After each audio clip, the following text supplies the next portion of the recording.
The small town of Enfield, Illinois had always been a quiet place, a sleepy community nestled amidst the rolling hills and dense forests of the American Midwest. But in the summer of 1973, something happened that would forever change the lives of the McDaniel family and send shockwaves through the entire town. Henry McDaniel was a respected member of the community, a hard-working family man who had lived in Enfield his entire life. He was a simple man, content with the simple pleasures of life, a cold beer on a hot summer night, the love of his wife Sarah, and the laughter of his children as they played in the yard. But on that fateful evening, as Henry sat on his porch, enjoying the cool breeze that drifted in from the woods, his peaceful existence was shattered by a sight that would haunt him for the rest of his days. At first, he thought it was a trick of the light, a shadow cast by the moonlight filtering through the trees. But as he looked closer, he realized that the shape moving at the edge of his property was no mere shadow. It was a creature, a being unlike anything he had ever seen before. The creature was bipedal, but it moved with a strange, loping gait that was both awkward and unsettling. Its body was covered in a thick, matted fur that seemed to absorb the moonlight,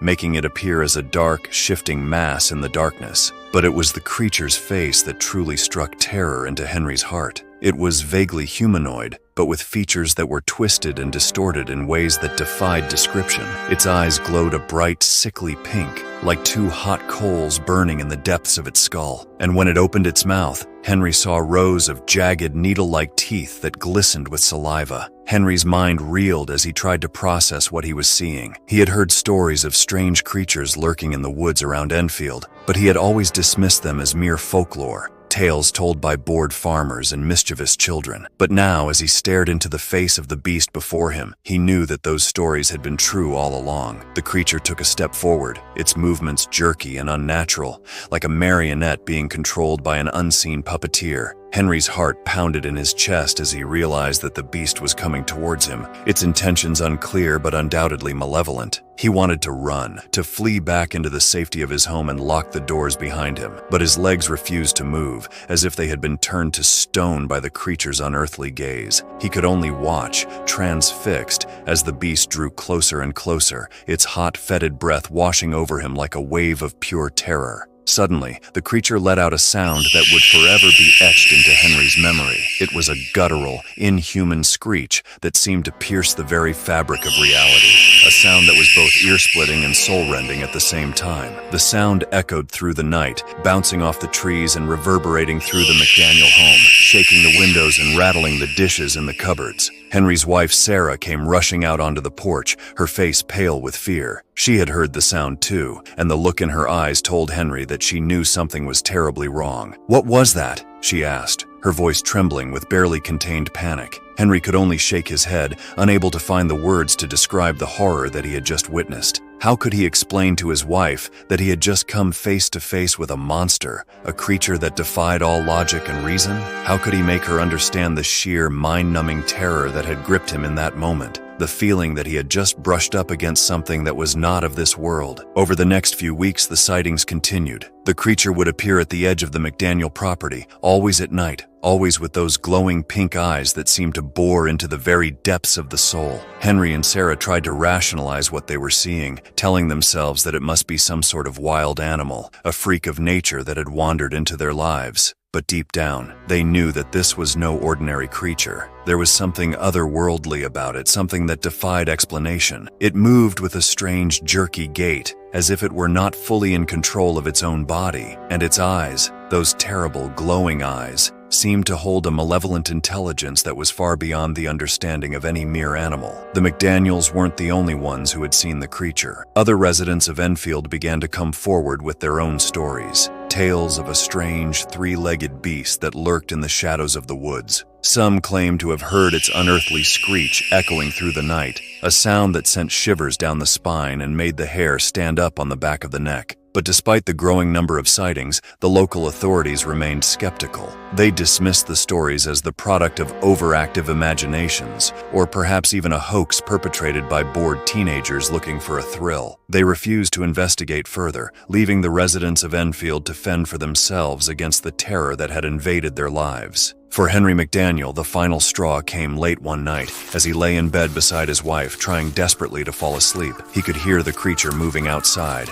its heavy footsteps crunching through the undergrowth at the edge of the property. And then, just as he was about to drift off into a fitful slumber, he heard the sound that would change his life forever. It was a scratching noise, like claws scraping against wood, and it was coming from just outside the bedroom window. Henry leapt out of bed, his heart pounding in his chest. He grabbed his shotgun from the closet and raced to the window, peering out into the darkness. And there, just inches away from the glass, he saw the face of the creature, its glowing pink eyes staring directly into his own. In that moment, Henry knew that he could no longer sit idly by and wait for the authorities to take action. He had to do something, had to protect his family from the horror that had invaded their lives. And so, with a trembling hand, he raised the shotgun to his shoulder and took aim. The blast was deafening in the stillness of the night, the muzzle flash illuminating the creature's twisted features for a split second before it vanished into the darkness. Henry heard it let out a howl of pain, a sound that was both terrifying and strangely satisfying at the same time. From that moment on, Henry became a man possessed. He spent every waking moment trying to track down the creature, to find proof of its existence